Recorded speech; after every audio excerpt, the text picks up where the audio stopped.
National parks and forests hold secrets as well as the depths of space or the unexplored ocean depths.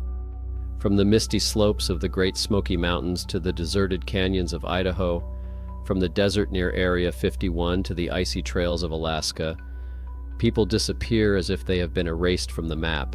Strange clues remain at the scene: an abandoned ATV with keys, a dog that returned without its owner, a phone at Mine M, and footprints that lead nowhere. No struggle, no blood, just the feeling that someone invisible is moving pieces on a board.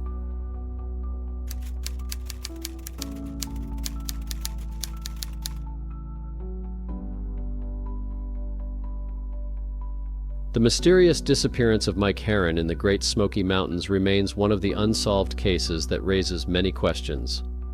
Michael Edwin Herren, known as Mike, a 51-year-old resident of East Tennessee, was last seen on August 23, 2008, at approximately 11 a.m., when he departed on his ATV into the dense forest near his home on Bell Branch Road in Blount County, Tennessee. This secluded single-lane road borders Great Smoky Mountains National Park, making the area remote and difficult to access. Despite a thorough search, the only clue was Mike's abandoned ATV, which had the keys left in it, was in high gear, and had the emergency switch turned off. No footprints, clothing scraps, bloodstains, or remains indicating Mike's presence were found. Authorities believe he may have gotten lost or been kidnapped, while his family suspects foul play. Years later, the mystery of Mike's disappearance remains unsolved. Mike, who was approximately 70 inches tall and weighed around 185 pounds, wore a faded red t-shirt, khaki shorts, and sandals that day.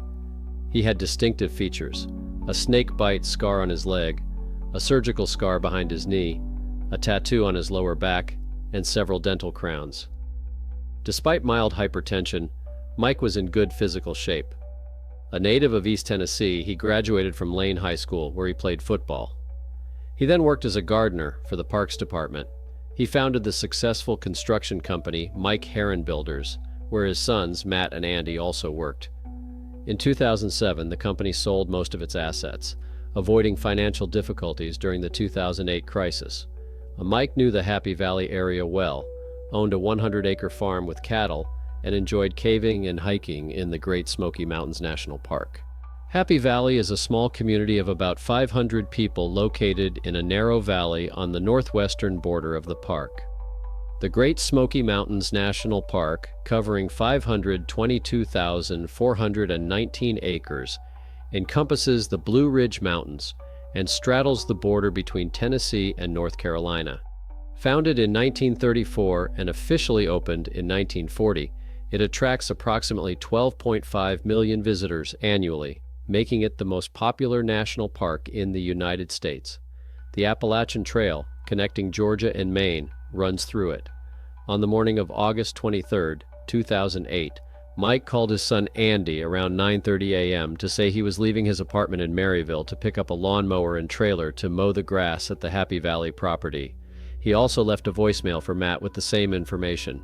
Mike often visited his farm and planned to mow the grass on a neighboring property owned by missionaries. Andy, who was not at home, suggested that his father pick up the mower himself as he lived half an hour away. Later, Andy saw Mike on Gateway Road with a trailer heading towards Bell Branch Road. Around 11 a.m., a neighbor saw Mike fall in the driveway while transporting equipment, and half an hour later he saw him on a quad bike, waving as he drove by. On Sunday, August 24th, Mike's mother, Alma, became concerned when she was unable to reach him and reported this to Matt and Andy. They checked Mike's house and found his truck with a mower and trailer, but Mike himself was nowhere to be seen. On Monday, August 25th, concerned by the lack of news, his sons began searching for him. Everything looked normal at Mike's apartment in Maryville, but at the farm, they noticed that his truck was parked in an unusual spot. The windows were open, the doors were unlocked, and his keys, Idaho, and money were still inside. Mike's new ATV was missing, raising suspicions of an accident. That same day, Matt and Andy reported the disappearance to 911, and a search involving the Blount County Sheriff's Office soon began. Rain hampered the searchers' efforts, and the search was postponed until morning. On Tuesday, August 26th, around noon, a family friend found Mike's ATV a mile from his home, near Happy Valley Loop, next to an abandoned cabin. The ATV was abandoned in thick brush, with the ignition on and the emergency switch off, which was unusual for Mike. Despite the participation of more than 50 volunteers, helicopters, dogs, and drones, no trace of Mike was found. Rain hampered the search, and even cadaver dogs failed to find anything. The official search was called off on August 29, 2008, but in January 2009, clothing and bones that did not belong to Mike were found. The family organized an annual walk for Mike and offered a $15,000 reward, but no leads have emerged. Mike's sons rule out the possibility that he could have left voluntarily, emphasizing his love for his family and the absence of any depression or enemies. Theories range from accident to drug-related crime, but none have been confirmed. Mike Herren's disappearance remains a mystery, serving as a poignant reminder of the importance of caution in the wilderness. Always report your route, carry sufficient supplies, and steer clear of hazardous areas.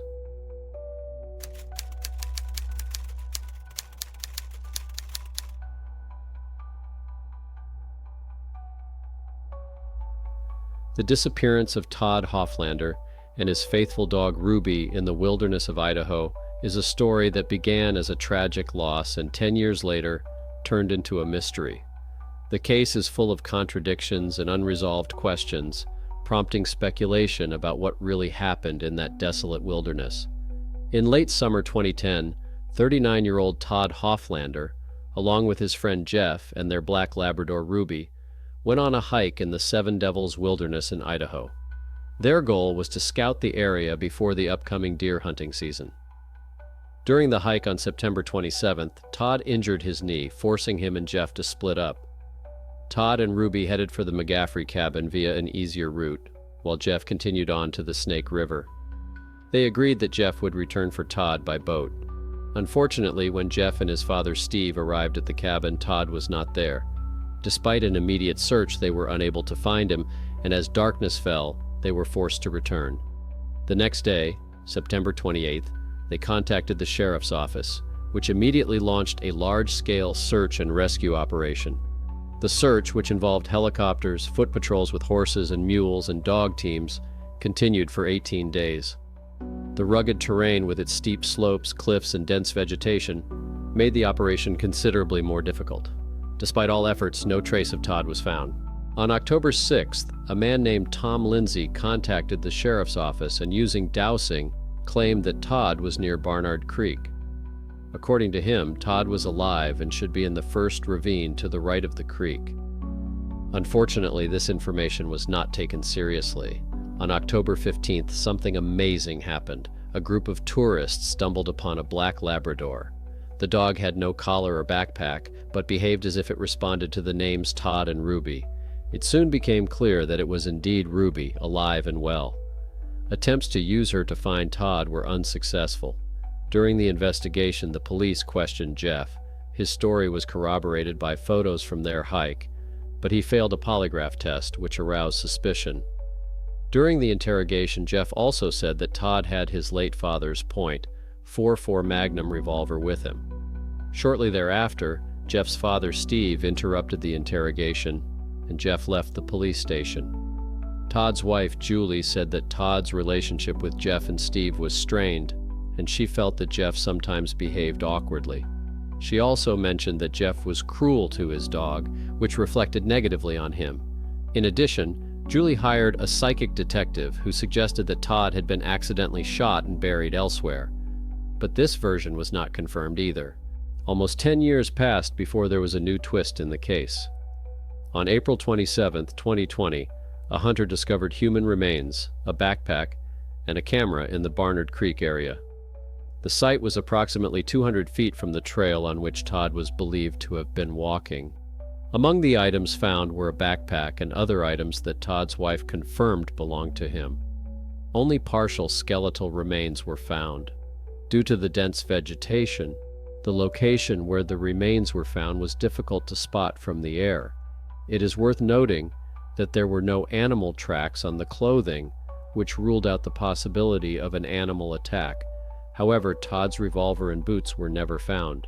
Despite confirming Todd's identity through DNA analysis, the official cause of death was never determined. This case remains one of the most inexplicable mysteries. Why was Todd found so far from the trail? What happened to his knee that caused him to stray so far? Why didn't he respond to the search party's calls?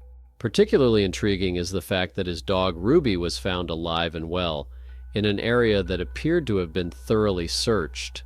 It is also confusing that Jeff failed the polygraph test and his behavior as described by Julie. Interestingly, Dowser Tom Lindsay's prediction proved to be more accurate than the information from the psychic. He pointed to Barnard Creek, where the remains were eventually found. This adds even more mystery to the story. What happened to Todd's revolver and boots? This suggests a possible crime. However, the lack of other evidence leaves us with more questions than answers. Like many other missing persons cases, the story of Todd Hofflander remains unsolved.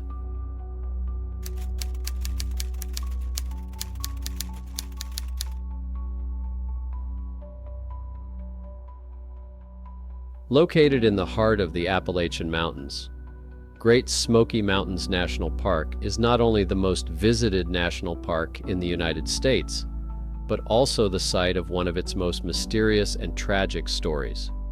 Within its vast expanse lies Cades Cove, a picturesque but mysterious valley that became the setting for the disappearance of 6-year-old Dennis Martin. For the Martin family of Knoxville, Tennessee, the annual Father's Day weekend was a cherished tradition. They spent it in Cades Cove, where they loved to hike and observe wildlife. In June 1969, the tradition continued when William Martin, his father Clyde, and his 2 sons, 9-year-old Douglas and 6-year-old Dennis, set out on a 13-mile hike. It was Dennis's first hike with his father, and the boy happily kept up with the adults. On June 14th, after meeting with family friends in Spence Field, the children decided to surprise the adults. They agreed to split up and sneak up on them from different directions. Dennis, wearing a bright red t-shirt, set off alone. His father, William, saw his son leave, but when the children returned a few minutes later, Dennis was not among them. The family immediately began searching for Dennis, but their calls went unanswered.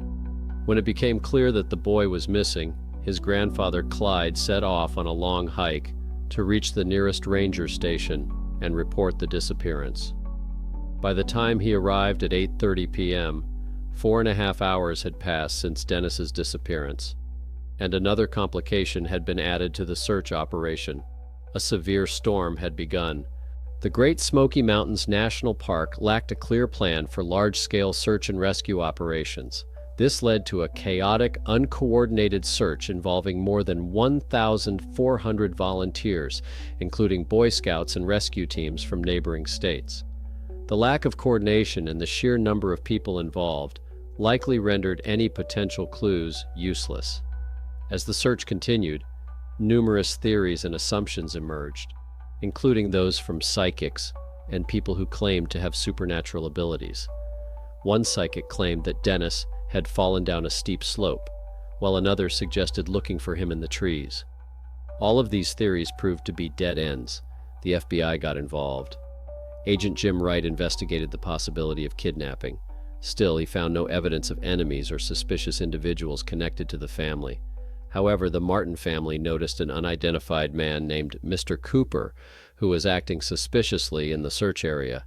Even stranger was that a woman who called herself a psychic contacted Dennis's mother and warned her about this man, raising suspicions that they might be working together. Among other evidence was a report from Harold Key, who heard a distressing cry and saw a suspicious man making his way through the woods about 11 kilometers from the disappearance site. However, authorities considered these events unrelated due to the great distance between them. Despite enormous efforts and the participation of hundreds of people, the search was officially suspended after 2 weeks. The Martin family, not losing hope, offered a $5,000 reward for any information that could lead to the return of their son. Unfortunately, on September 11, 1970, the search was officially called off. The disappearance of Dennis Martin remains one of the most famous and unsolved mysteries in the history of U.S. national parks.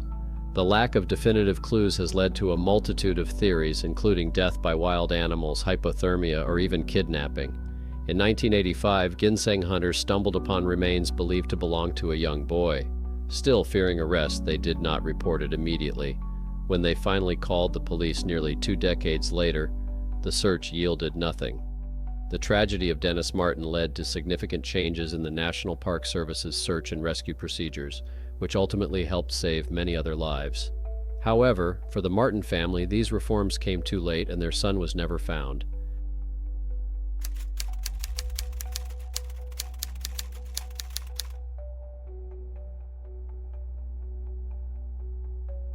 In October 2014, Kenny Veach posted a comment on YouTube that started this mystery.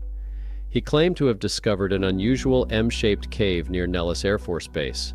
As he approached it, he felt his whole body tremble and was overcome by an inexplicable sense of dread. This experience intrigued him so much that he promised to return to explore the cave. Kenny recorded a video in which he detailed his plans. "I'm looking for the cave I found, but when I was here last time, I didn't have a weapon. And something in that cave scared me. Of all the caves I've ever been in, this one made my body shake. The closer I got to it, the more my body shook.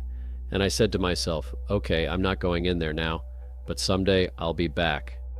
Kenny emphasized that the cave is located in rough terrain with no roads or trails. He planned to arm himself with a flashlight and a gun so that this time he could go inside and unravel its mystery. On November 10, 2014, Kenny set off on his last expedition.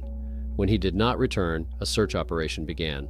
On November 22nd, his cell phone was found near the abandoned M mine shaft, but Kenny himself was nowhere to be seen. After several weeks of unsuccessful searching, the case was suspended, leaving many unanswered questions and theories behind. Among the main theories of his disappearance are accidental fall.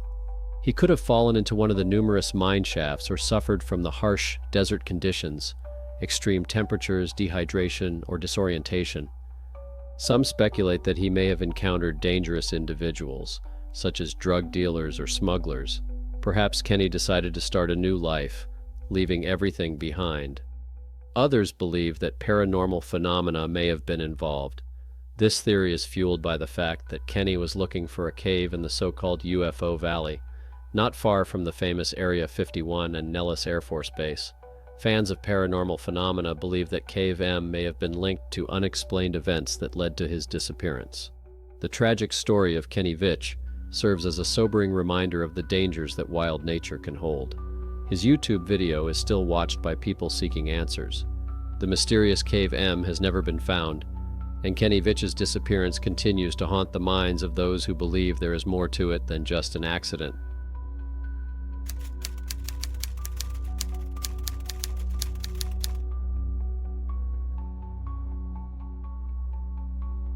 Mount Marathon in Alaska is famous for its annual race, which takes place on July 4th.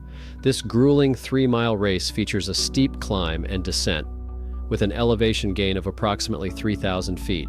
The course is full of hazards, and participants face challenging terrain. Established in 1915, the race route has become a landmark tradition for locals, attracting extreme sports enthusiasts from around the world. Every year, hundreds of runners come to Seward to test their strength and conquer the summit. However, over the years, the race has been marred by injuries, accidents, and even tragic outcomes. On July 4, 2012, 65-year-old Michael Paul LaMatre decided to take part in this legendary competition. He was a loving husband, father, and grandfather, as well as a passionate runner. No one could have imagined that this race would be his last. That day, LaMatre disappeared without a trace, leaving his family and friends in despair as they searched for answers. Michael was not a professional athlete, but his passion for running and his desire to challenge the Mount Marathon were unmatched. Despite the risks, he was determined to complete the course. He was last seen near the summit, where he was lagging behind the other runners. Although he couldn't compete in speed with the younger participants, his perseverance commanded respect. When LaMatre did not return after finishing, his loved ones sounded the alarm. Search parties were quickly organized and dispatched to comb the mountain in the hope of finding any traces of him. Here is an excerpt from a real report shown on the TV program Alaska Police. We were called to a search and rescue operation. A 66-year-old man who climbed to the summit is missing. He was last seen around 6 p.m., and it is now 9:30 p.m. He was participating in the race for the first time. The helicopter is ready for takeoff with an observer on board.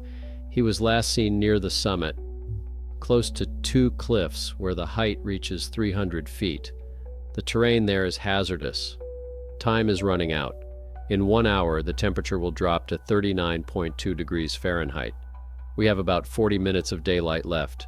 We will begin the evacuation soon. It is too risky to remain there. Mount Marathon often attracts beginners who underestimate its difficulty, and for some, this proves to be a fatal mistake. The police sent experienced rescuer David Lorraine to the slopes. "I don't know this mountain very well, but if a rescue operation is needed, I'm the one who has to act," he said. The trail, which had seemed passable in the morning, had turned into a raging torrent by evening, where one wrong step could lead to a fall from a height comparable to a 30-story building. The trail is slippery, the rocks are wet. People rush, slip, and in an instant it all ends with a fall into the abyss, explained Lorraine. In cold climates and high humidity, hypothermia sets in quickly, especially if a person is wet. Suddenly the police heard a woman's cry for help from the forest. "Can you see me? I'm coming! Stay where you are!" shouted the rescuer. The injured woman was wearing torn running pants, shivering from the cold and thoroughly wet. She was successfully evacuated, but no trace of LaMatre was found. Rescuers found a piece of fabric, but were unable to confirm whether it belonged to Michael. With nightfall, the ground search was suspended, but hope remained. A helicopter with a thermal imaging camera continued the search. "If he's there, we'll find him. He'll stand out like a beacon," said the rescuers. However, the night and the following day yielded no results. More than 72 hours have passed. I probably slept about 10 hours during that time. It prompts you to reconsider what is truly important in life. "We only have the present," said one of the rescuers. Search teams, including helicopters, dogs, and volunteers, combed the mountain and surrounding area. They checked all the trails and even went beyond them, but found no trace of LaMatre. The search was extensive. Authorities, volunteers, and family joined forces, but to no avail. In the end, the official search was called off, but Michael's family did not give up. They continued to search for answers. Over the years, individual enthusiasts returned to the mountain, hoping to find something. Some claimed to have found items that may have belonged to LaMatre, but no evidence ever surfaced to support this claim. Michael's disappearance was not only a personal tragedy, but also a reason to review the race's safety measures. Following the incident, the organizers implemented improved communication systems and required participants to wear trackers to monitor their locations. Checkpoints with time limits were also introduced so that no one would go unnoticed. These measures are designed to prevent similar tragedies from happening again. The mystery of Michael Paul LaMatre's disappearance remains unsolved. Some speculate that he may have died from harsh conditions or an encounter with a wild animal. In contrast, others believe he simply lost his way. There is still no concrete evidence. LaMatre's story has captured the public's attention, and his family's persistence in seeking the truth is genuinely touching. Their struggle is a tribute to their love for Michael and a desire to find peace.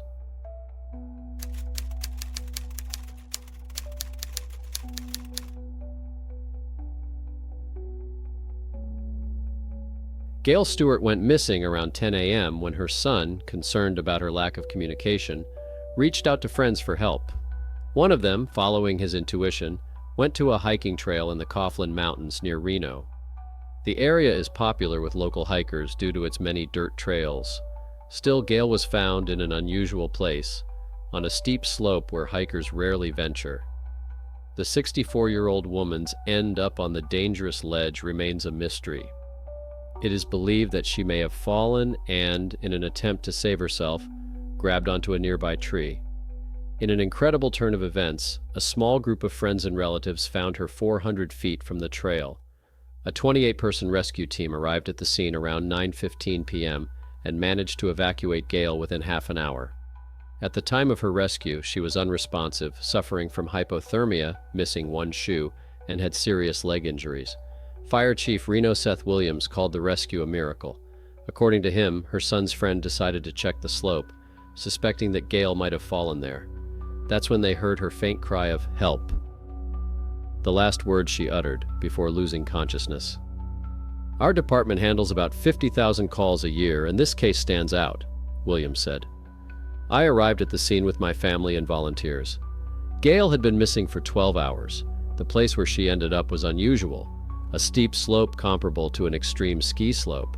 We called in the city rescue team. Photos from the scene show more than 20 firefighters. Gail, clinging to a tree, was in critical condition. The blankets provided by witnesses did not help.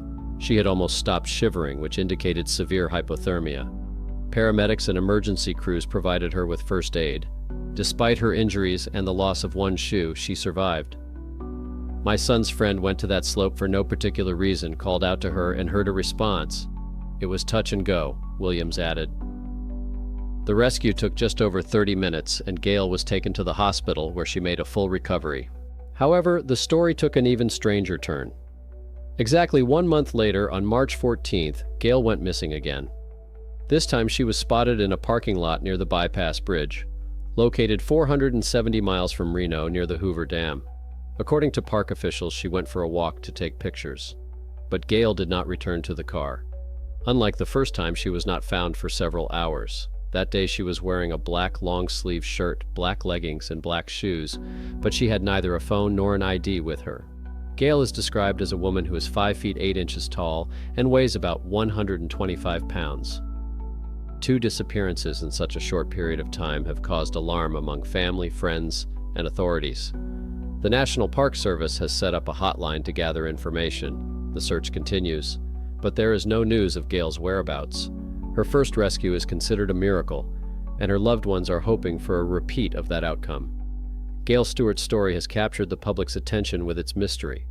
2 disappearances in a month, strange circumstances, and a lack of clues leave more questions than answers.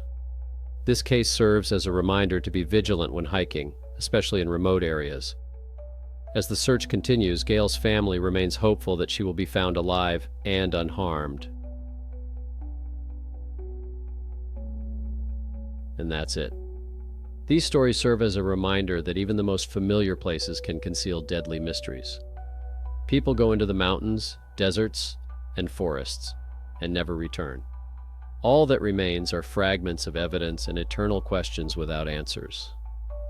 If you liked it, subscribe, and write in the comments which of these stories you found the most terrifying. There are even more mysteries and disappearances ahead. Don't miss them.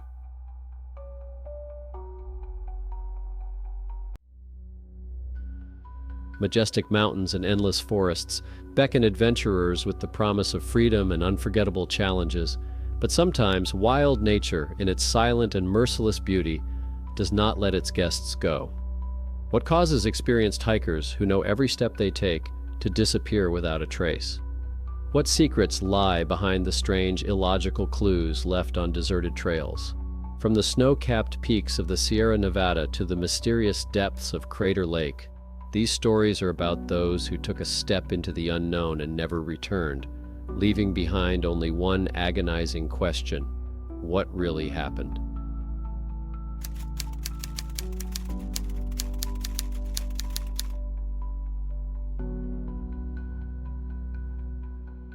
In remote and wild corners around the world, there have been many strange and unexplained disappearances and deaths. These places are often treacherous and unforgiving, making navigation difficult.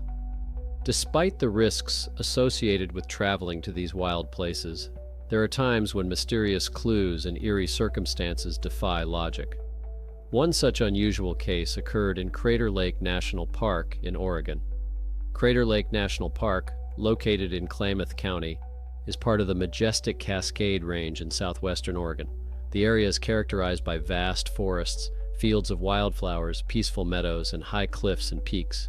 The air in the park is immaculate and precise, making it one of the most beautiful places on the planet.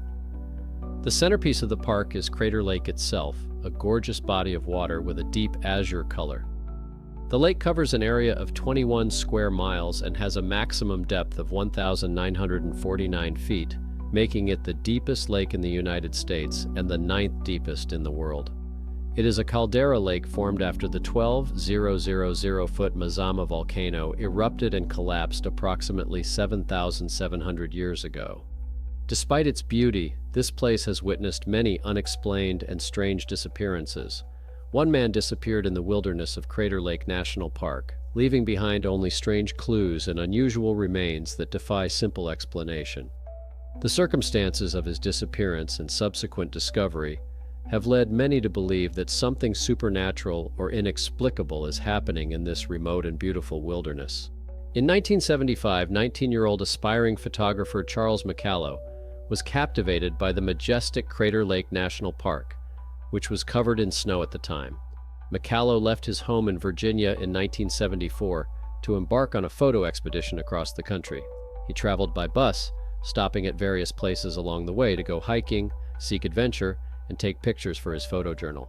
In January 1975, he arrived in Eugene, Oregon, where he stayed with a friend for several weeks. During this time, he planned a 2-day trip to the lake to do some winter photography. He gathered his equipment and set off on his own. Despite the harsh winter conditions, McCullough was well prepared for the trip. Taking his camera with him, he set off into the wilderness. For the intrepid traveler and photographer, this was business as usual. His friend did not pay much attention to Charles's words that he would be back in a couple of days. However, when 2 days passed and Charles was still missing, his friend assumed that he had simply decided to extend his trip. However, when another day passed and he still did not appear, the authorities were notified. The authorities found witnesses who had seen the young man in the Diamond Lake area, about a 45-minute drive from Crater Lake. It is believed that he continued his journey from there and arrived safely at the park. However, other witnesses claimed that Charles had set out on the North Entrance Road, which was strange because there was about 5 feet of snow on that route at the time. It was assumed that he may have changed his route when he encountered the snow, but no one knew for sure, and no traces of him or his camp were found in the area. Despite exhaustive efforts by the authorities and the tireless work of Charles's father, who flew in to help with the search and lived in a tent on the lake shore all summer, no trace of the missing man was found at that time. The search, which the FBI joined, was hampered by deep snowdrifts, some of which reached over 11 feet. Even after the snow melted, it seemed as if the forest had simply swallowed Charles, leaving no trace.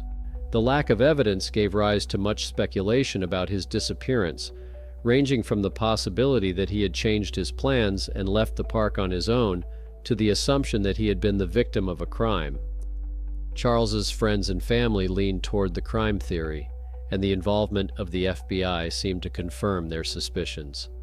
It was highly unusual for the FBI to be involved in a missing person case without any apparent suspicion of criminal activity. The Bureau's involvement was so atypical that one of Charles's friends, who was involved in the search, wrote to then-Senator William L. Scott to inquire about it. The lack of any clues also gave rise to the theory that Charles may have run away to start a new life. However, his family and friends insisted that he would never have done such a thing. Law enforcement agencies concluded that he had simply gotten lost and died in the wilderness. Meanwhile, there was no sign of Charles, no new leads emerged, and it seemed as if he had simply vanished from the face of the earth. It wasn't until the following year, in October 1976, that a couple of hikers found a worn, torn backpack in a remote canyon 12 miles from where Charles was believed to have camped. The hikers brought the backpack to the ranger station.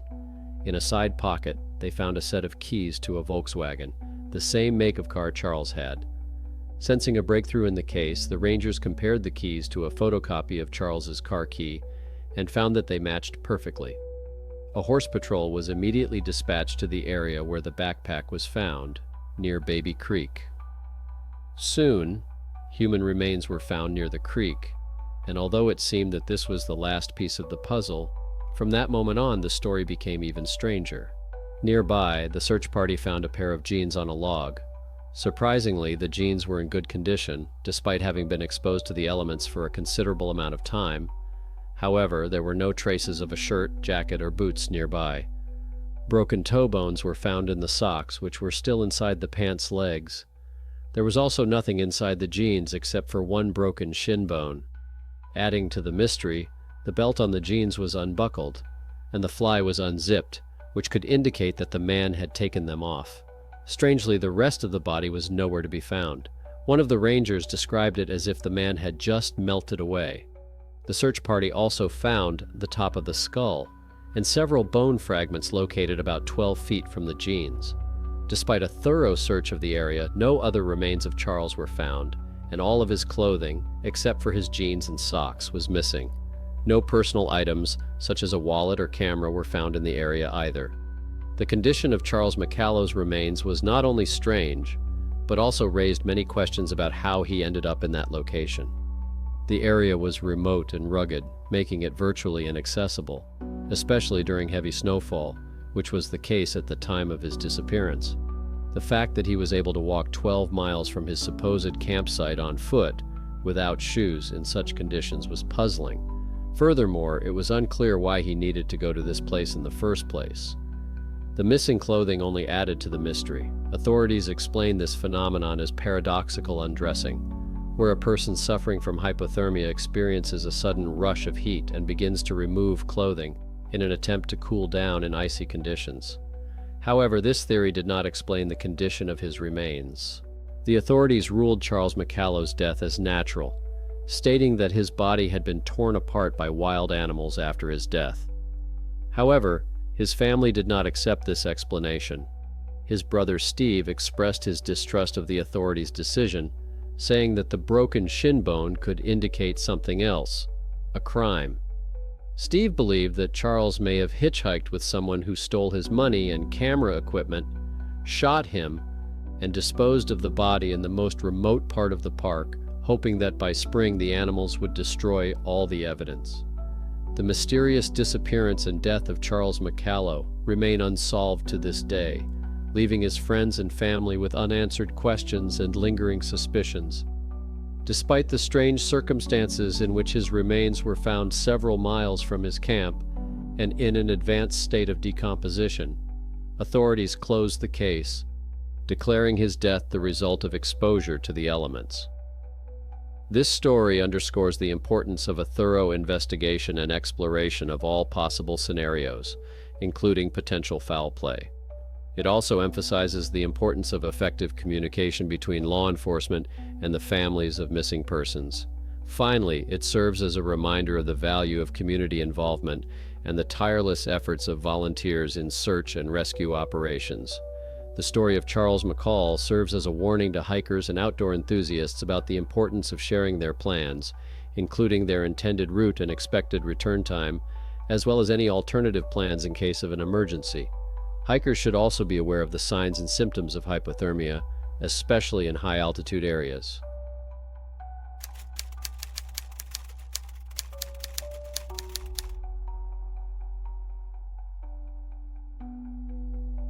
Let's move on to the story of Jody Zechik and Gerald Duran, a couple who attempted to hike the Pacific Crest Trail in the winter of 1983. Their decision to set out in dangerous winter conditions led to a fateful event that ultimately cost them their lives. Jody Zechik and Gerald Duran were a young, adventurous couple who shared a passion for nature. In 1983, they decided to take on the ambitious challenge of hiking the Pacific Crest Trail. This 650-mile route stretches from the U.S.-Mexico border in California to the U.S.-Canada border in Washington state. The trail usually takes about 5 months to complete, and most travelers prefer to do it during the warmer months. However, Jody and Jerry made the fateful decision to attempt the trail in winter. Jody and Gerald began their winter adventure at the northern end of the trail in Washington. They planned to travel south toward the town of Wrightwood, California, where they intended to resupply before continuing their journey.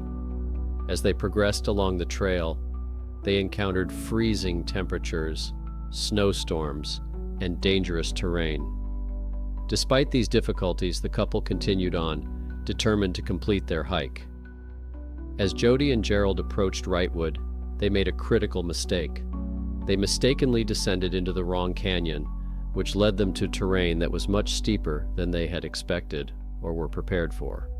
As they descended, the already dangerous conditions worsened, and the icy slopes made the path even more treacherous. As the couple attempted to navigate the icy sections, tragedy struck. They slipped on the ice, lost their balance, and fell nearly 100 feet down a steep slope. The fall proved fatal for Jody and Gerald, and their dream of conquering the Pacific Crest Trail in winter came to a tragic end. On December 3, 1983, search and rescue teams found Jody and Gerald's bodies. The search was difficult because winter conditions made the area even more dangerous for the rescuers themselves. The terrain, combined with the weather, created an environment in which accidents were all too common. The tragic deaths of Jody and Gerald serve as a grim reminder of the risks associated with extreme outdoor adventures. Their story underscores the importance of thorough planning, knowledge of the terrain, and respect for the environment, particularly in harsh winter conditions.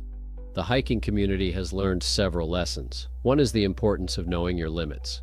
Additionally, proper preparation and planning are essential.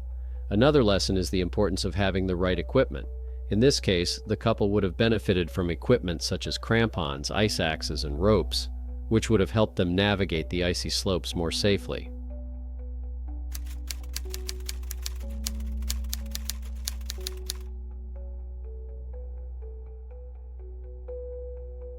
Now we delve into the unsolved mystery of Chris Sherpa Fowler, an experienced traveler who disappeared while attempting to hike the Pacific Crest Trail in 2016. Chris Fowler, a 34-year-old outdoor enthusiast from Ohio, embarked on an adventure of a lifetime in 2016. He decided to hike the trail. Chris prepared well for the trip, training with a friend in Colorado and planning to send supply packages to several checkpoints along the trail. He started the hike with his friend, but they agreed to split up if their paces didn't match. Chris was nicknamed Sherpa and kept in regular contact with his family and friends. On October 12, 2016, with less than 400 miles to go to complete the PCT, Chris disappeared. He was last seen at a Cracker Barrel restaurant in White Salmon, Washington, where he stopped for coffee before returning to the trail. About an hour later, his phone was turned off, and he has not been seen since. When Chris's parents realized they hadn't heard from him in 3 weeks, they contacted authorities, friends, and other hikers. The Yakima County Sheriff's Office launched a massive search and ultimately concluded that Chris had likely been caught in a severe storm unprepared and died of hypothermia. Despite the official conclusion, numerous theories persist about Chris's fate. Some believe he disappeared intentionally, while others suggest he was the victim of an animal attack or a crime. However, no compelling evidence has been found to support these theories. Sally Fowler, Chris's stepmother, dedicated herself to finding her son. She traced his route, organized searches, and used social media to share his story.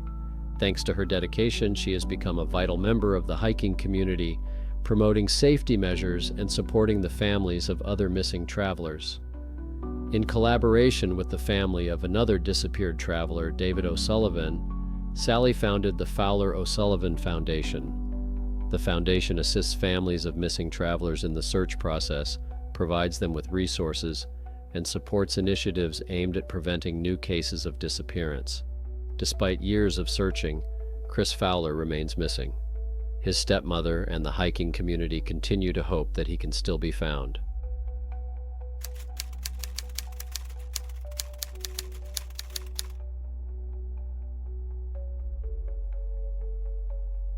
Now, we will examine the mysterious disappearance of Christopher Sylvia, an experienced hiker who went missing while hiking the Pacific Crest Trail.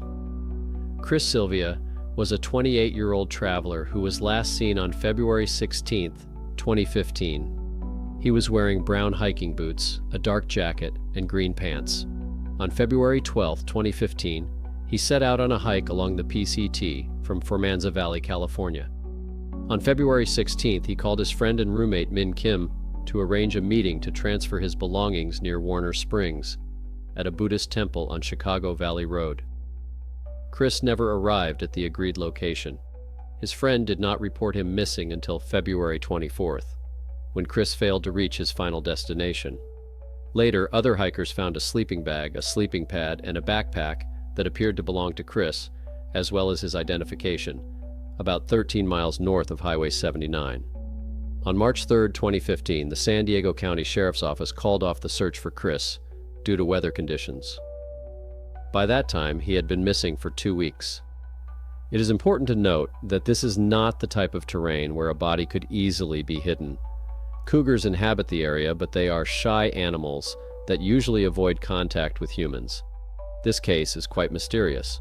Chris would not have strayed far from his gear, and given the extensive search, it is unlikely that he fell or lost the ability to move without being found.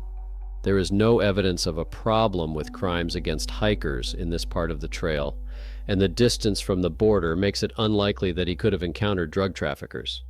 One theory posted on an internet forum suggests that Chris may have left the trail and stayed at a campground for a couple of days. He may have met a campground owner named Earl, who was known for his friendliness toward tourists, and may have given Chris a ride to the road so he could continue his hike. Unfortunately, Earl has since passed away, so this theory remains unconfirmed. Chris's mother, Nancy Sylvia, believes that foul play may have been involved in her son's disappearance. All 5 of her children are experienced travelers, and she finds it very unusual that Chris went hiking alone and left his gear behind.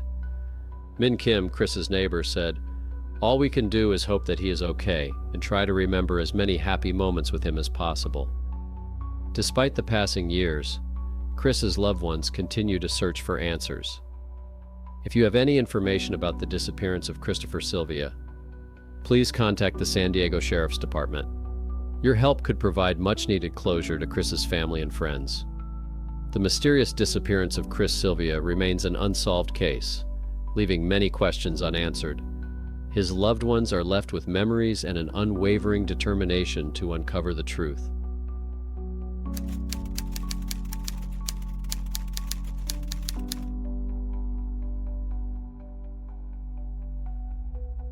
The first snowfall of the year usually brings joy and a sense of celebration to the small ski town of Mammoth Lakes, located in the eastern part of the California Sierra.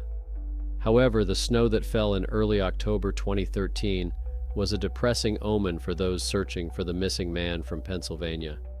Hope faded with the inevitable change of season, and his loved ones began to realize the harsh reality: he might never return.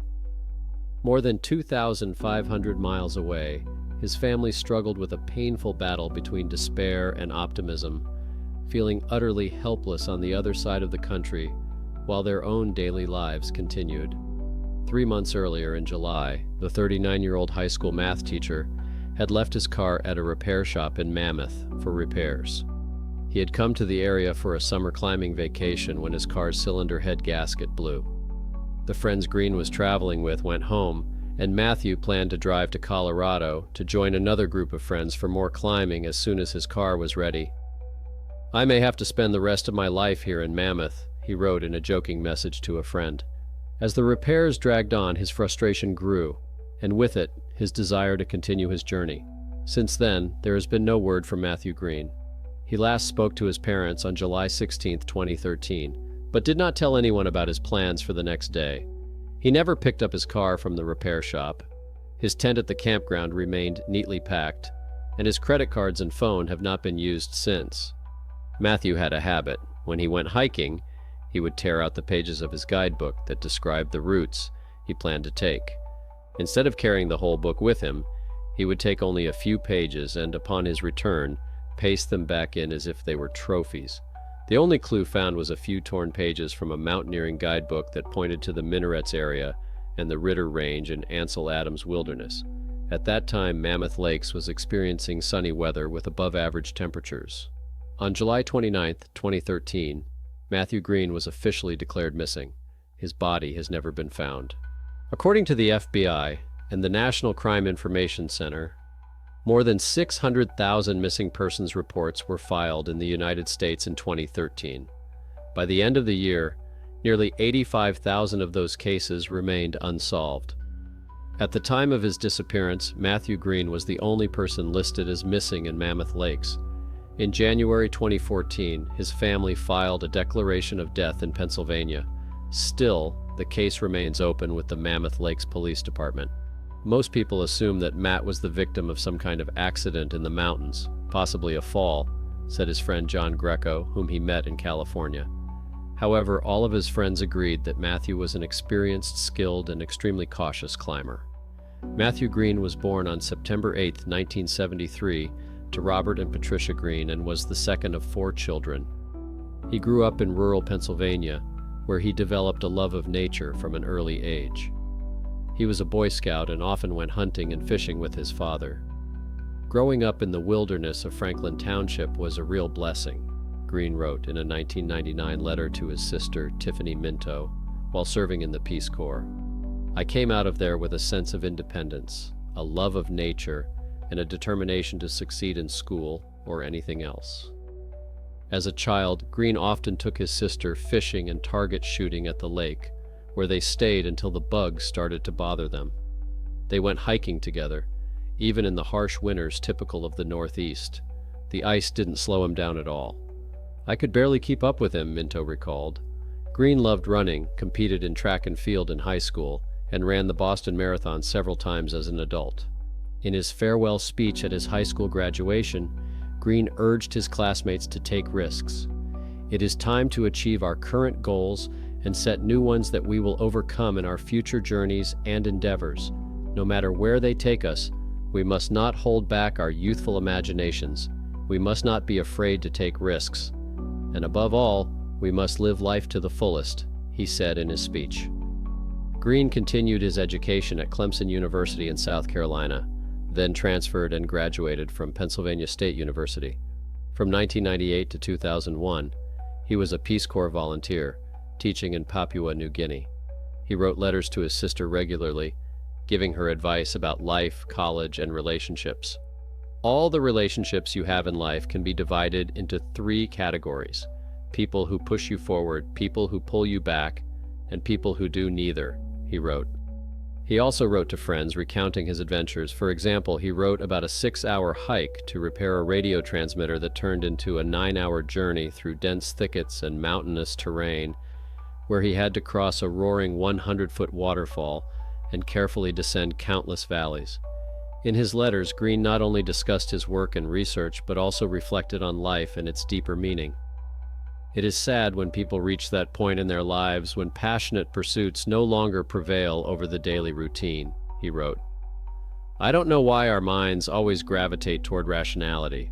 It's annoying, at least for me. It takes a lot of mental effort to give in to my passions, but once I devote myself to them, I never have any regrets. After returning from the Peace Corps, Green took a job as a math teacher at a high school in Pennsylvania and spent his summer vacations hiking to satisfy his thirst for adventure. He often traveled west alone, camping, hiking, and climbing, sometimes meeting up with friends along the way. In 2006, he took a road trip through South Dakota, Wyoming, and to the town of Red Lodge in Montana. When his car broke down at the end of the journey, he hitchhiked to the trailhead. In his journal, he wrote, "In a few days, I made an amazing 10-hour hike. The rock was surprisingly solid, but some large pieces were shifting. Upon my return, I found that rodents had chewed through the ignition wires, vacuum hoses, and most of the wire insulation. I drove to town and took the car to a repair shop. The next day," he added, "like yesterday, the car isn't ready yet. I hitched a ride to Bear Track and climbed Silver Run Plateau. It's just amazing there. A nice combination of pine trees and open fields. More reading, more searching online. I'm coming up with a plan to climb Yellowstone, Teton, Wind River Range, Bells, possibly the Great Sand Dunes and Long's Peak, then home, still waiting for the car." Green arrived in Mammoth Lakes on June 28, 2013, a few days before meeting his friends John and Jill Greco. He set up camp at the new shady rest campground on the outskirts of town and paid for his stay until July 7th. John, Jill, and their 9-year-old son checked into a nearby hotel. Over the next 10 days, Green and John climbed many of the region's classic routes, including Crystal Crack and Clark Canyon. Green kept a handwritten journal of his climbs, sometimes making detailed notes and occasionally jotting down brief ones. He frequently checked and reported on route conditions on climbing websites. During this trip, he wrote on Summit Post, "On Saturday, July 6th, we easily crossed the V-shaped notch via a snow bridge. Before starting the climb, we carefully examined the route for signs of rockfall. During the ascent, only one rock the size of a baseball fell on us." During Green's stay in Mammoth, his Subaru was constantly in the repair shop. It was repaired, but the car overheated again on steep climbs and had to be returned to the mechanic. Eventually, it was determined that the cylinder head gasket had burned out, and the repair took additional time. On July 7th, John and Jill were scheduled to leave Mammoth Lakes. Matt planned to go to Colorado to meet up with other friends. In the morning, the whole group went on a hike to Emerald Lake. Afterward, Matt continued on the trail to Mammoth Ridge while John and Jill drove down to their car. That was the last time their friends saw Matt. As we were walking down the trail, I said to my husband, "You know, he's leaving like this without telling anyone. If something happens to him, no one will know where to look for him," Jill recalled. Her husband replied, "Yeah, and the bad thing is that his car won't be at the trailhead." Although Green had also planned to leave that day, his car was still in the shop. Stuck in Mammoth, he wasn't in the middle of nowhere. Buses were running around town, and he thought the repairs would only take a couple of days. For the next 8 days, Green continued to climb alone, contacting John and Jill via text message every few days. On July 8th, he climbed Regal Huff Minaret. On July 9th, he headed north to climb Dana Couloir, a popular ice route. He later sent John a message. The climb up Regal Huff Minaret took less than 6.5 hours round trip, but it was scary. Dana Couloir was easy but fun, and it had the best ice of the whole trip. On July 11th, Green took a bus to Red's Meadow to hike again in the Minarets and Ritter Range area. On the way, he talked to a park worker at Devil's Postpile Trailhead.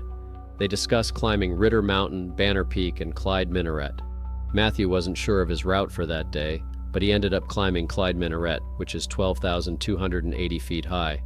From July 12th to 15, Green traversed rough terrain on Mammoth Crest and climbed Unicorn Peak in Yosemite's high country. On July 16th, he went to the Mammoth Lakes Library to use the internet. He called his parents and mechanic, sent a few text messages, and made a small purchase at the pharmacy. He paid for his campsite for that night and the next. Jill Greco became concerned when Green stopped responding to messages. At first, she didn't think much of it, but then she started calling, and her husband sent messages again. There was no response. On July 21st, after 3 nights without payment, the campground owner reported the abandoned camp to the Mammoth Lakes police station. 2 officers visited the campsite and recorded the information in a log. Site number 164 had been left untouched. His neatly folded belongings were stored in the tent, and his food was in a bear-proof box. Police Detective Doug Hornbeck said, "There's not much we can do until a formal missing person report is filed." The camp was dismantled, Green's gear was put into storage, and soon new hikers took over the spot. On July 26th, Green's mother expressed concern. She'd been leaving him messages, but he wasn't responding. However, Green often went on long hikes and didn't always respond right away. Therefore, his sister Minto was not initially concerned, assuming that his phone had simply run out of battery, as he was unable to charge it in his car. Nevertheless, as the days passed and there was no response, her concern grew. On July 29th, 7 days after Green's camp was dismantled, Jill called the auto repair shop. She was told that the car had been ready since July 18th. Green did not respond to the message about its readiness and did not collect it. Jill then called the Mammoth Lakes Visitor Center and spoke to a ranger who insisted that she file a missing person report. 13 days after his disappearance, Matthew Green was officially declared missing. Green was an experienced climber.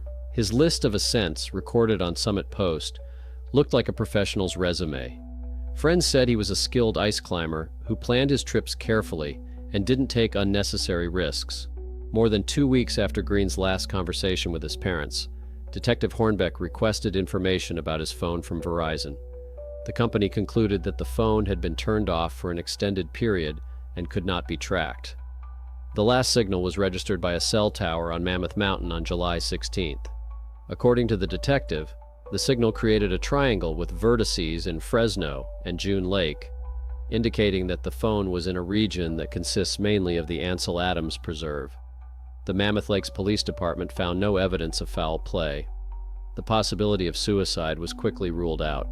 Green had no financial problems, was single, and showed no signs of depression. Jill Greco said that when they last saw him, he was as normal and optimistic as ever. Usually when a person is reported missing in the mountains, the Search and Rescue (SR) service immediately begins an investigation. But Matthew Green had not told anyone where he was going, and his car was at a repair shop, so they did not even have a starting point for the search. Without a known location, SAR couldn't launch a full-scale search. From the list of gear left in his car and tent, his friends were able to determine what he had taken with him. He was probably wearing a blue baseball cap, a black t-shirt over a green long-sleeve shirt, and hiking boots. He had a large black and white backpack, an ice axe, crampons, and possibly a second pair of boots. He did not have any overnight gear.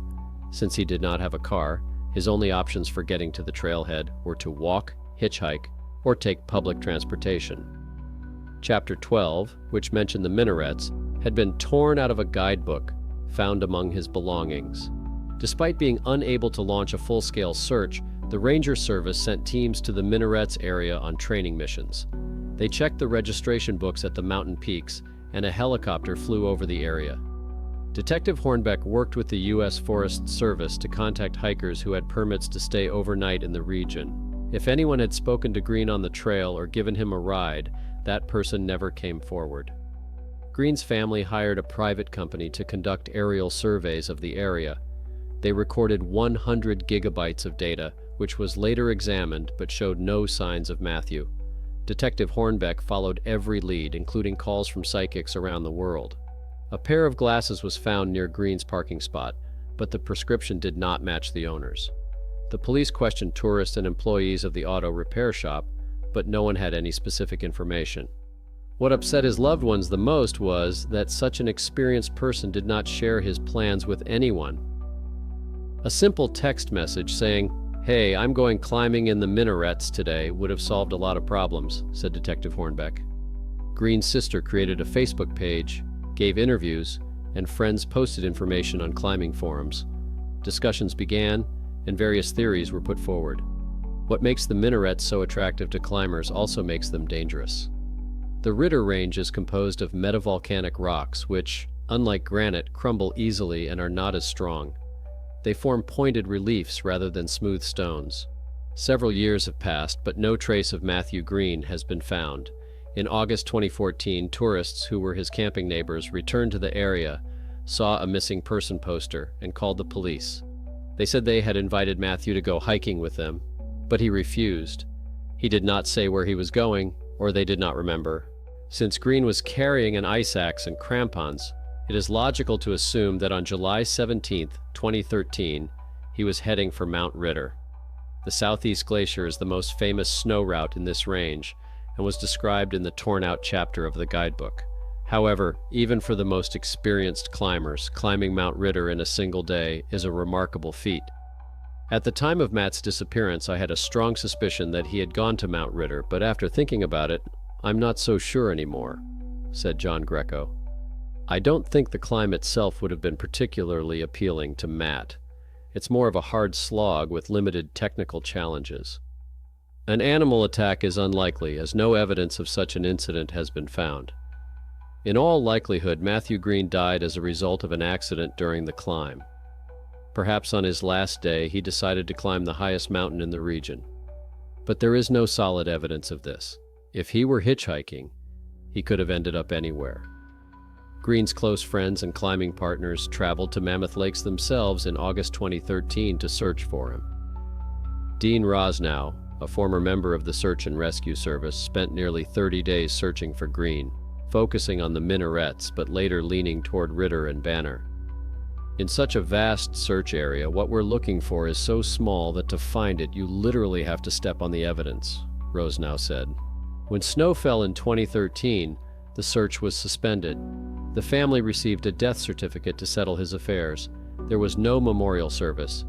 "The hardest thing is the uncertainty," said his friend Tom Davido. "If only he had told someone where he was going. The situation would have been completely different, but you can't be angry with him. We all did the same thing." Green's closest friends say they don't climb as often as they used to. The constant feeling of loss and sadness simply dampens their enthusiasm. Greco hasn't climbed since Matt disappeared, except for the search. I can explain it away with a lack of partners, work, and family responsibilities. But the truth is, I just didn't have the motivation, he said. In 2014, Green's father, Robert, spent the summer at Mammoth Lakes. At 69, he began training to be ready for hikes in the High Sierra. He wanted to spend the summer in the mountains, where his son was believed to have died. And during that time, he walked nearly 700 miles, exploring the trails Matt loved to hike. Green's mother wanted him to understand the appeal of the activity her son loved so much. She kept thinking about how Matt would have loved to see his father climbing mountains. Matthew's mother, Patricia, came to Mammoth Lakes only once, for a week. Not being a fan of hiking, she spent most of her time in town while her daughter and husband roamed the trails. She felt completely at peace, struck by the beauty of nature, but returning home felt like giving up the search. She wanted to move on, but it was simply impossible. To this day, no trace of Matthew Green has been found. This is where our stories come to an end, but the mysteries they left behind live on. The fates of these people are not just tragic accidents, but eternal reminders of how thin the line between adventure and disaster can be. The wilderness, with its breathtaking beauty, will always keep its secrets. For the world, these people have become a warning, but for their families and friends, they remain an unhealed wound and an endless search for answers. May their stories inspire us to treat the forces of nature with even greater respect and never forget those who took their last steps into the silent grandeur of the mountains. Thank you for your attention. Please be careful on your travels.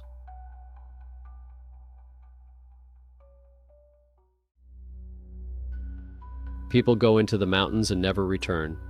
In Alaska, the Appalachians, and the Rocky Mountains, 3 experienced, well-prepared travelers vanished as if they had been wiped off the map. Teresa Hull stepped away for just 10 minutes to photograph the Harding Glacier. She disappeared, leaving behind only her neatly folded jacket and a strange footprint in the snow. Todd McKinley, a truck driver from Maryland, set out on a trail in Shenandoah and left behind only a pen stuck in the ground and a piece of fabric that should not have existed. And photographer David Reynolds documented encounters with giant creatures in the Rocky Mountains but disappeared himself, leaving behind only a diary and hundreds of photographs.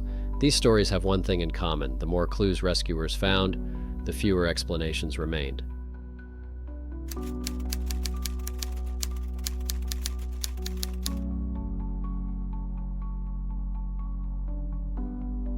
Kenai Fjords National Park in Alaska is one of the harshest places in the United States. Here, glaciers cover dozens of square miles, and the wind and weather can change in a matter of minutes. One of the park's main symbols is the Harding Glacier. The massive ice plain stretching beyond the horizon seems motionless. Still, in fact, it is constantly moving and living its own life. Cracks, rumblings, and ice falls, all these sounds become a constant accompaniment for those who decide to climb the Harding Icefield Trail. It is a trail that attracts tourists from all over the world. In July 1997, a group of 6 people, including 28-year-old Teresa Hull from Boulder, Colorado, set out for this very place. She was a graphic designer by profession, traveled extensively in her spare time, and loved the mountains. Her friends and relatives described her as energetic but cautious. Teresa avoided risk, disliked walking alone at night, and constantly stayed with the group.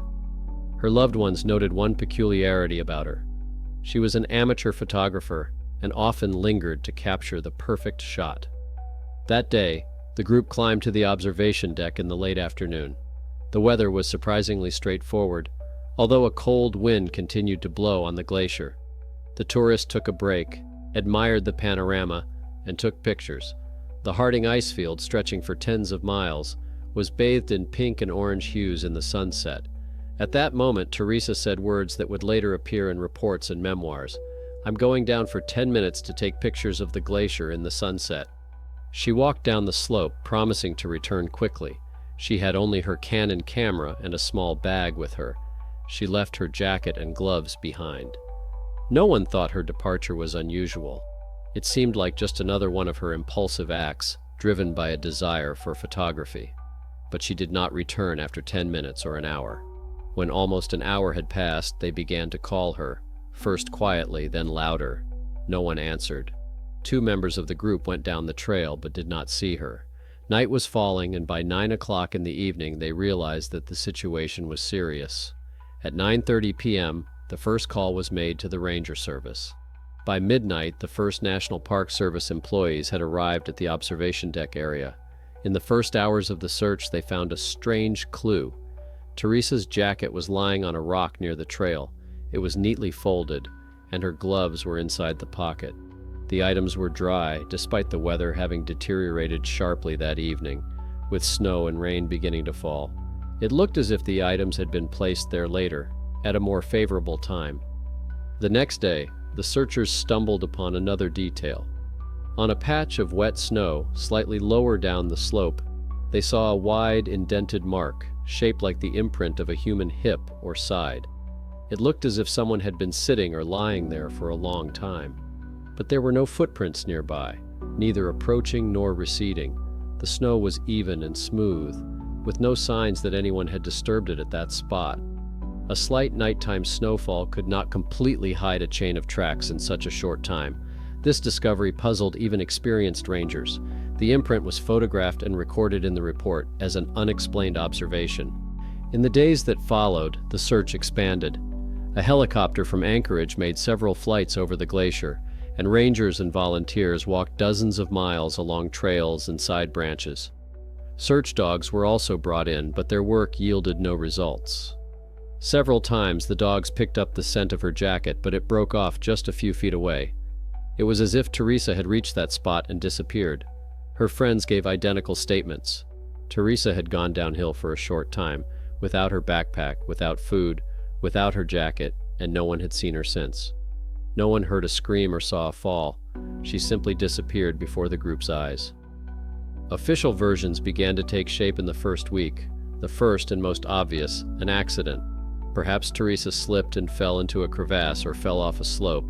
But the area where she disappeared was not considered particularly dangerous. There were no deep crevasses and the slopes were relatively safe. The second version, an animal attack. But there were no traces of bears or wolves on the snow or ground, nor were there any signs of a struggle. The third version, voluntary departure. But this hypothesis contradicted her character. She was afraid of walking alone. She did not take anything with her for survival. After 10 days of searching, it became clear that the body had not been found. No camera, no shoes, no other belongings. The only clues were a neatly folded jacket and that mysterious footprint in the snow.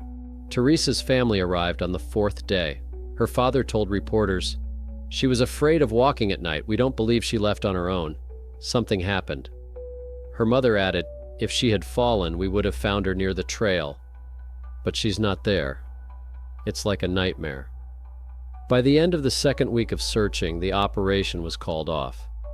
In the official archives of the National Park Service, the case is listed as disappearance under unexplained circumstances. But even among the rangers, the case was puzzling. One of the searchers later said, "I've seen all kinds of situations. Usually it's clear what happened.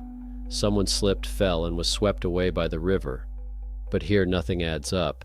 It's as if she stepped into thin air." Years passed, but the Teresa Hull case remained unsolved. Her father returned to Alaska several times, hired guides, and tried to retrace her route, but no new clues emerged. The camera was never found. In the memories of eyewitnesses, this disappearance remains a vivid recollection. It cannot be explained by an accident or an animal attack. The details are too strange. A dry jacket, even though it was raining. A hip print with no footprints. The absence of belongings.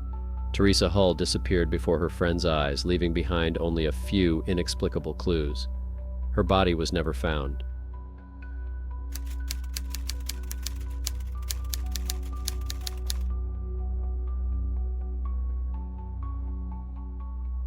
Shenandoah National Park is not just a tourist attraction in Virginia. It is a dense forest stretching along the Blue Ridge of the Appalachians, featuring hundreds of miles of trails, waterfalls, and observation decks. For millions of Americans, the park is associated with outdoor recreation, family picnics, and fall photographs, when the deciduous forest is painted in crimson and yellow tones. However, for rangers and rescuers, this park is also a place where disappearances are often reported. Hundreds of people have gone missing here over the past decades. Some were found alive, some died, and some seemed to vanish into the forest. One such case occurred in the summer of 1994 and is still listed in the archives as an unexplained disappearance. We are talking about 34-year-old Todd McKinley, a truck driver from Baltimore, Maryland. Todd was born into a working-class family. His father drove a truck on inner-city routes, and his son followed in his footsteps. By the age of 30, Todd had a stable job. He drove a tractor-trailer on long routes from Maryland to Florida, transporting food and industrial goods. His wife, Linda, and 2 children, a boy aged 8 and a girl aged 6, rarely saw him at home for more than 2 weeks at a time, so every family trip was a real event for them. Unlike many truckers, Todd was not a withdrawn or overly stern person. His colleagues remembered him as calm, level-headed, and always ready to lend a hand. His family described him as a quiet joker. He rarely spoke much, but he knew how to make people laugh. He had a habit of carrying a metal pen in his pocket engraved with, "From Dad to Todd, 1,975 inches, a gift from his father on his 16th birthday. On June 11, 1994, Todd returned home from a trip and suggested that the whole family go on a trip to the countryside. Linda chose Shenandoah National Park. It was close to their home, and the children could run along the trails and see the waterfalls. They left on the morning of Sunday, June 12th in their Dodge Caravan minivan. Around noon, the family stopped near the popular trail to Dark Hollow Falls. This is one of the most visited places in the park. The trail is relatively short but scenic. The weather was clear, with a temperature of around 78.8 degrees Fahrenheit, and a light breeze was present. According to Linda, everyone was in a great mood. They had a small picnic, spreading out a blanket and taking out food and drinks. At around 2:30 p.m., Todd said he was going to use the restroom by the trail. He headed toward the woods, where a side trail used by hikers for short breaks began. No one paid any attention. Everything seemed normal. About 15 minutes passed. Linda expected him to return soon, but time dragged on, 20 minutes, 30 minutes. At 3 p.m., she began to worry. The children were running around, and her husband was still gone. She called his name several times. No answer. At 3:15 p.m., Linda took the children and walked along the trail in the direction Todd had gone, but there was no sign of her husband. She met a couple of tourists and asked if they had seen a man in jeans and a t-shirt. They said no. By 4 p.m., the alarm had turned into absolute panic. Linda returned to the car and called the rangers. At 4:45 p.m., the first park employees arrived at the picnic site and began combing the forest. Thus began a search operation that ultimately dragged on for several weeks, ending with nothing but mysteries. When the first park rangers arrived at the picnic area, they followed standard protocol. They established the approximate location and time of the disappearance, interviewed Linda and the children, and then began combing the nearby trails. The weather remained clear and visibility was good. The section of the trail where Todd disappeared was not particularly difficult. Dense forest, but with noticeable clearings, no steep cliffs or deep ravines nearby. In the first few hours, they assumed that McKinley had either accidentally gotten lost or was delayed due to illness. Before dusk, the searchers checked a section of the trail nearly a mile long and the adjacent forest, but found nothing. At dawn the next day, dog handlers with dogs joined the search. The dog picked up Todd's trail from where he had entered the forest and moved confidently along it for about 500 feet. But then the dog stopped abruptly and began to act confused, as if the trail had broken off. The dog handler tried several times to get her to circle back. Still, each time the reaction was the same. The scent disappeared within a small clearing where there were no fresh tracks, no debris, and no items that could have belonged to McKinley. The rangers noted this in their report as loss of trail in an undisturbed area. On the second day, June 13th, at about 11 a.m., the search party found an object about 30 yards from the side trail. A metal pen was stuck in the ground between the roots of an old spruce tree. It stood upright, deeply embedded in the soft soil, as if someone had deliberately stuck it there. The engraving read, "From Dad to Todd, 1975. His wife immediately confirmed that it was the same pen Todd always carried with him. The ground around the find looked unusual. Rescuers noted that there were small circles on the surface of the soil, areas 2 3 inches in diameter where the top layer had been chipped away as if by fingers. These marks formed a blurred semicircle around the spruce tree. It was as if someone had been sitting or standing there and nervously scratching the ground. Experts later ruled out the possibility that animals had done this.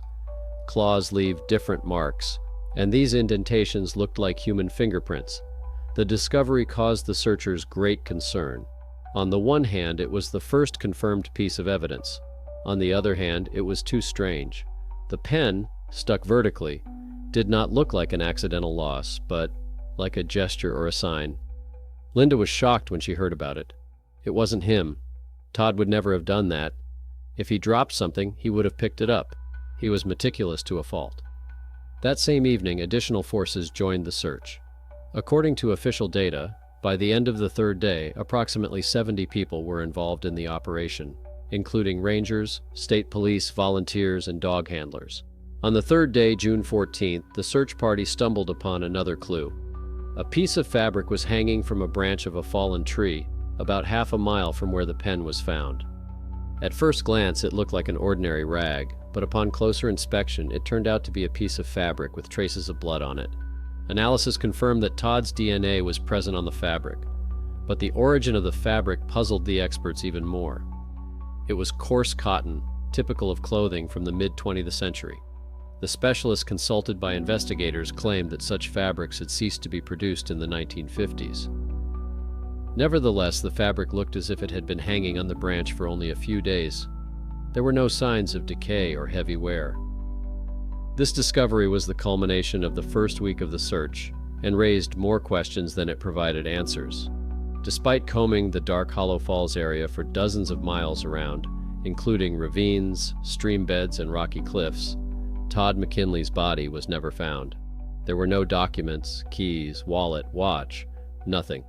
Official reports recorded all of this as no logical explanation. Todd's wife and parents spent weeks near the search camp hoping for a miracle. But the body never appeared.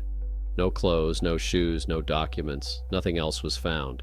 This lack of any logical clues stumped even the most experienced rangers. They were used to seeing typical patterns of disappearances. Lost hikers left behind trail fragments, fell off cliffs, or ended up in riverbeds, but here there was nothing. The dogs lost the trail as if the scent had vanished into thin air. The fabric from another time seemed alien and impossible. The FBI, which joined the investigation 3 weeks after the search began, found no evidence of foul play. Their report, preserved in the archives, stated that there was no logical explanation for the circumstances of the disappearance. Within the department, this case was considered one of the strangest they had ever worked on in Shenandoah Park.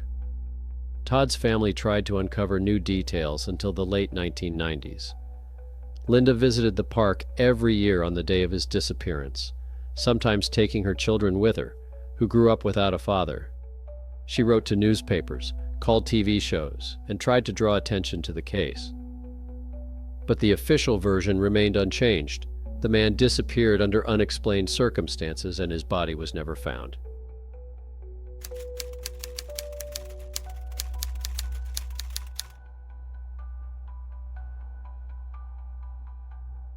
On July 18, 2024, 31-year-old nature photographer and experienced traveler David Reynolds set out on a solo expedition to document the isolated wilderness of the Rocky Mountains in Colorado. 4 weeks later, he had not arrived at his planned rendezvous point. On August 16th, a search and rescue operation discovered his abandoned base camp deep in the San Juan National Forest. Among the scattered gear, they found his damaged equipment bag, torn clothing, professional camera, and his detailed field journal. Most disturbingly, David's remains were never found. What the rescuers discovered in his photographs and written notes forever changed their perception of Colorado's wilderness.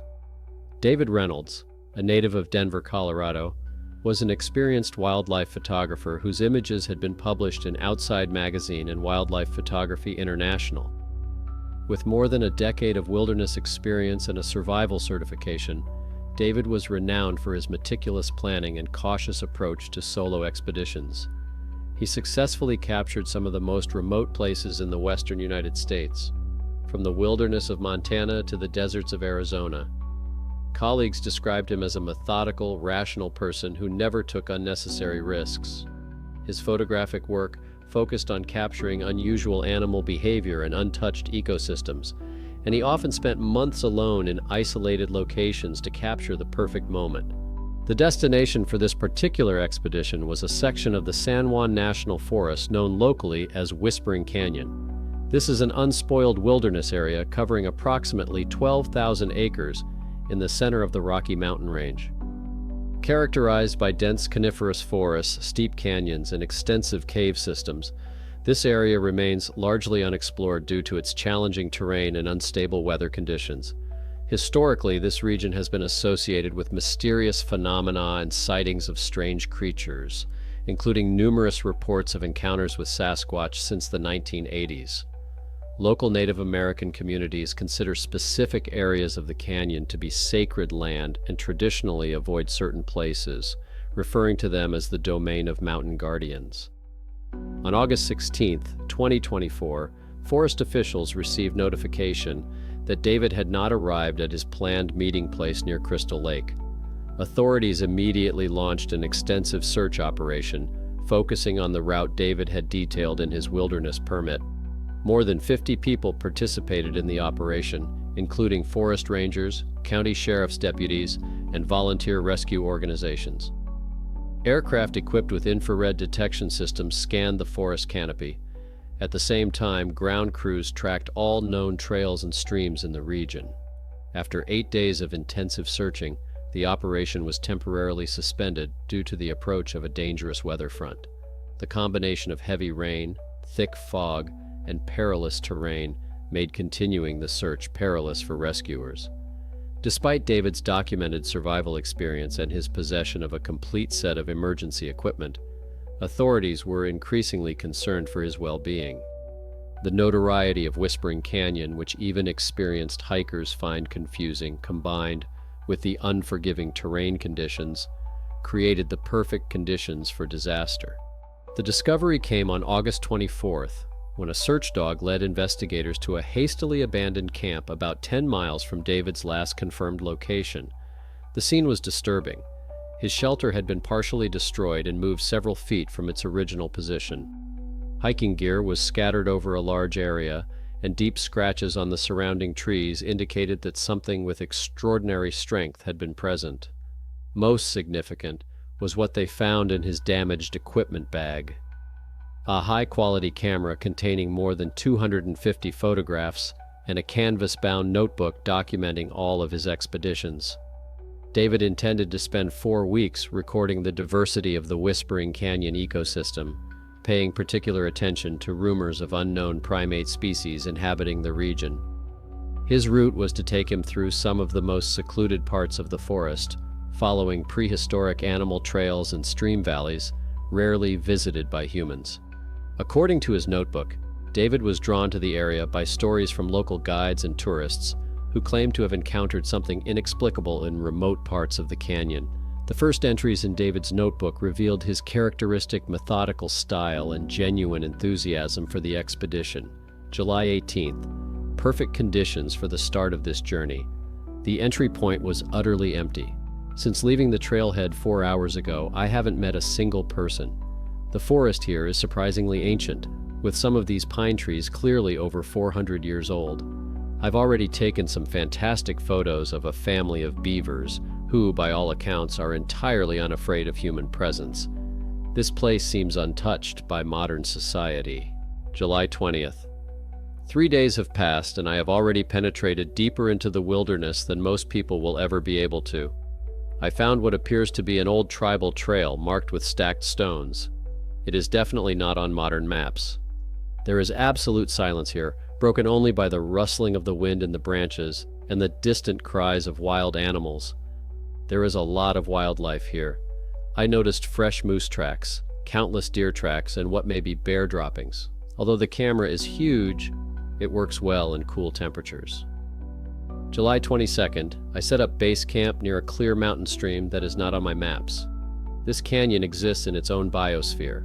The trees here are colossal, the undergrowth incredibly dense, and the sunlight filtering through the canopy has almost supernatural qualities. I documented what I suspect are images of an unclassified species of lizard living under the rocks of the stream. This expedition is already exceeding my scientific expectations.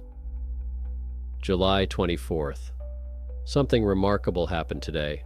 While photographing a golden eagle's nest about 60 feet up in an old pine tree, I noticed that the forest had become completely silent.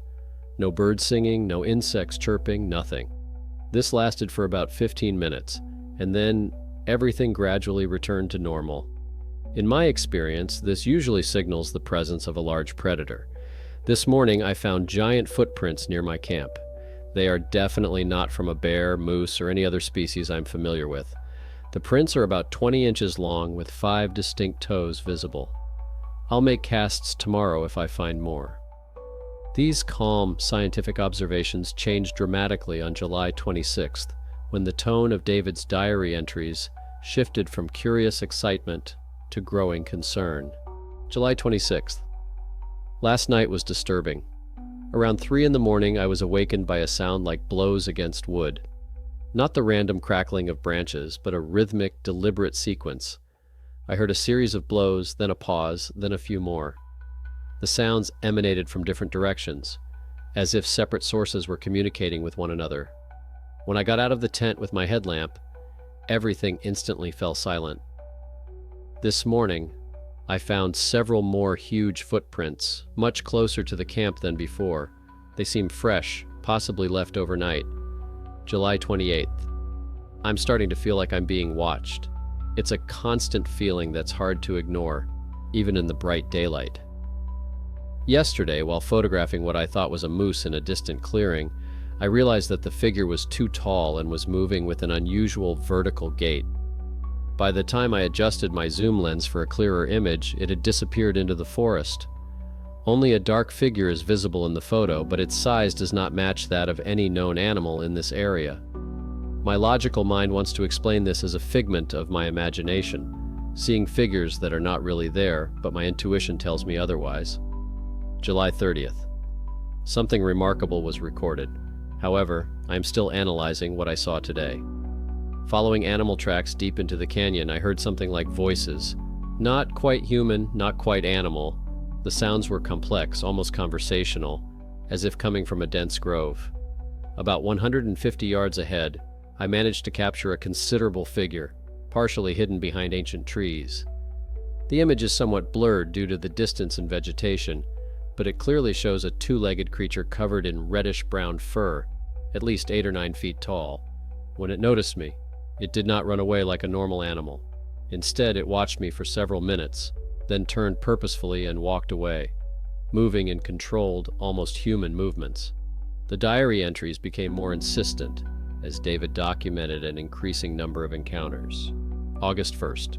They are definitely watching me now. I use the plural because, based on the size of the footprints and the manner of walking, I have identified at least 4 different individuals. The largest of them, judging by the depth of the footprints in the wet soil, seems enormous, weighing at least 450 pounds. I have recorded hours of audio footage capturing their voices, a complex mixture of growls, clicks, and what can only be described as a primitive language. There is an intelligence in these sounds that is both mesmerizing and frightening. I am torn between scientific curiosity and a growing sense that I may be in danger. August 3rd. Direct contact.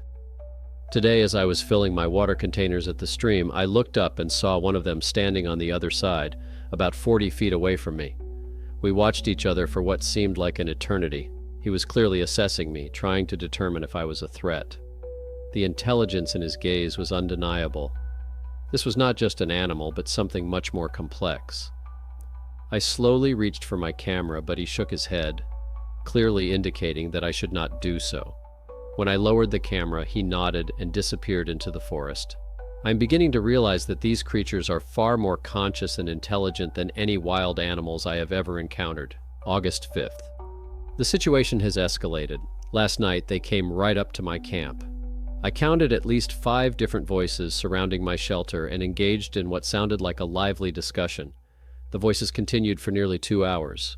interrupted occasionally by the sound of heavy footsteps circling my camp.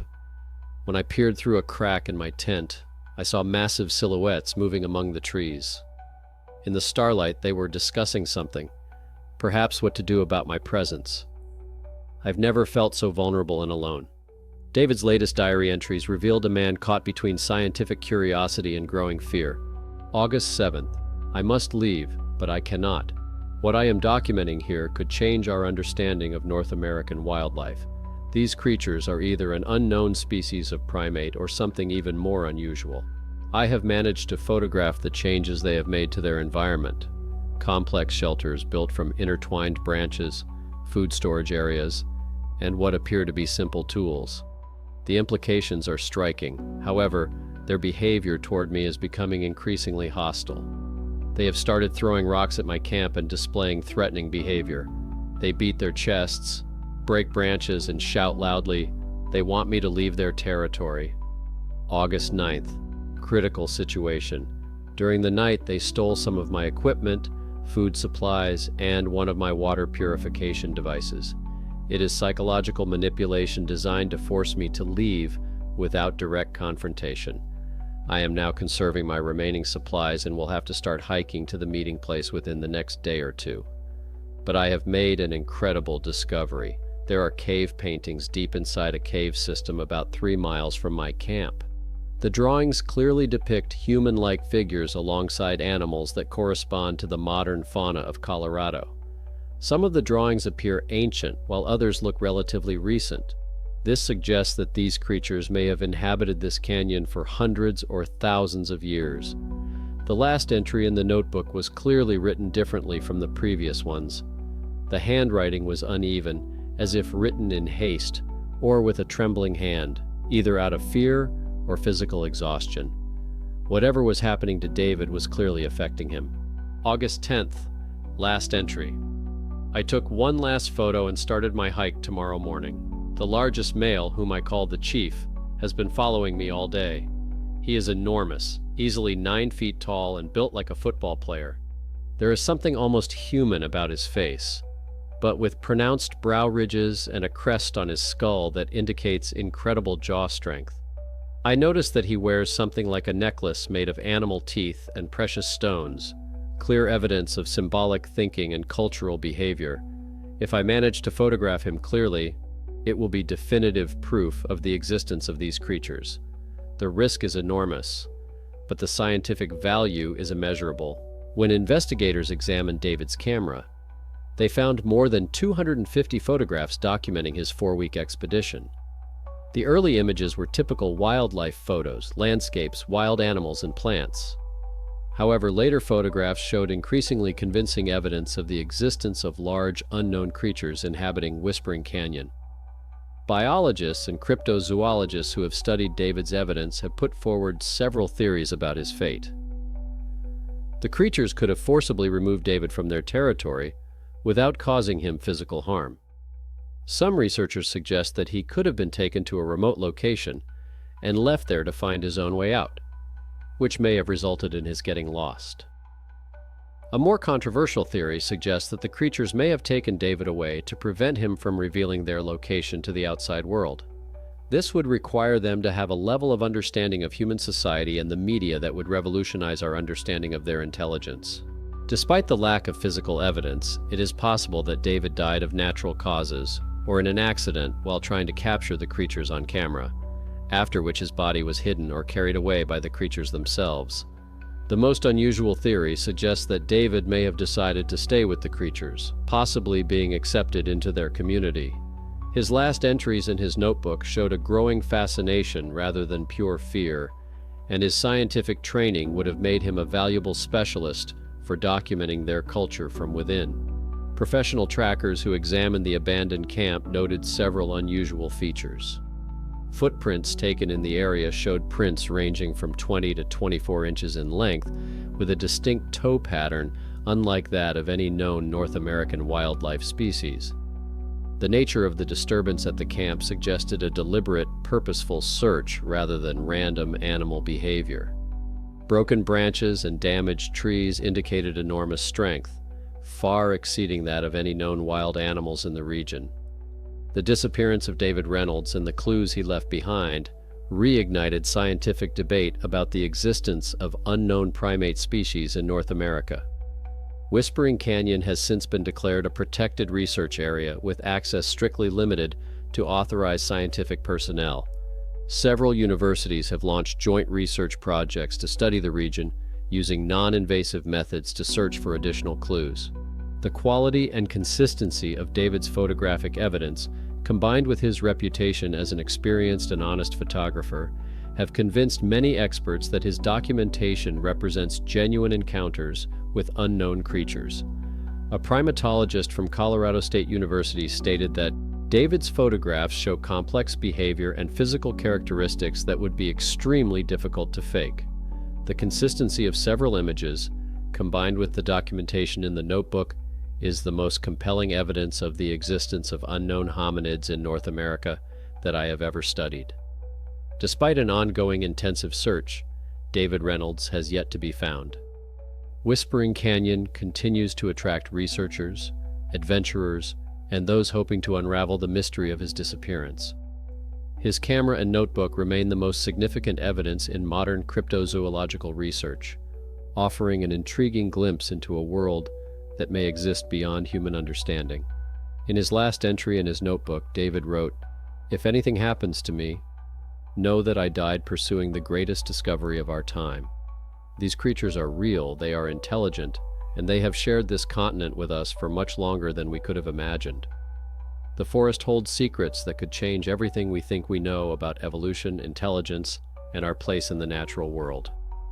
The mystery of David Reynolds and the creatures of Whispering Canyon remains unsolved, but his legacy continues to inspire new generations of explorers to study the unknown corners of our world in search of answers to questions we are only beginning to learn to ask. A year after David's disappearance, a tourist discovered a small pile of stacked stones near the original search site. Underneath the rocks was a waterproof container, which later turned out to be the same one David Reynolds had with him during that expedition. To anyone listening who wants to follow in his footsteps, I advise against it. Sometimes it's better to leave mysteries as they are. And that's it. 3 stories. 3 mysteries with no logic and no final answer. Teresa Hull, Todd McKinley, and David Reynolds, they went into the wilderness. They seemed to disappear, leaving only clues that seem more like a mockery. A jacket, fabric from the past, photographs of creatures that shouldn't exist. If you found this interesting, subscribe and write in the comments which of these stories you found the most terrifying. There are even more mysteries and disappearances ahead that call reality itself into question.